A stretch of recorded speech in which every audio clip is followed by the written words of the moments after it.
இன்றைக்கி கடவுள் நம்மளுக்கு கொடுத்துருக்க வசனம் நாகும் 1:12. உன்னை நான் சிறுமைப்படுத்தினேன், இனி உன்னை சிறுமைப்படுத்தாதிருப்பேன். இந்த வசனத்தை கொண்டு கடவுளை மட்டும் என்ன சொல்கிறத பார்ப்போம். நாகும் புத்தகத்தில் மொத்தமே 3 அதிகாரம் தான். இந்த 3 அதிகாரத்தை நம்ம முழுமையாக படித்து பார்த்தோம்னா தேவனுடைய கோபம் எப்படிப்பட்டது அப்படின்றது நம்ம நல்லாவே புரியும். இந்த கோபம் யார் மேலேன்னு பார்த்தோம்னா அசரியா ராஜா மேலே. ஏன்னா இந்த ராஜா இஸ்ரவேலர்களுக்கு அவ்வளவு கஷ்டத்தை கொடுத்தான். என்னதான் இஸ்ரவேலர்கள் தப்புகள் பண்ணியிருந்தாலும் தேவன் அவங்கள கடிந்து தண்டனைகளை கொடுத்துருந்தாலும் அவங்கள என்றைக்குமே விட்டு கொடுத்தது இல்லை.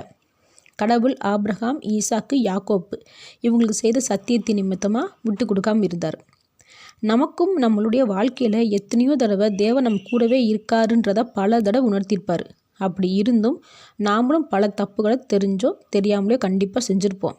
அதனால் தேவன் நம்மளை விட்டு விலகின மாதிரி நமக்கு தெரியும்.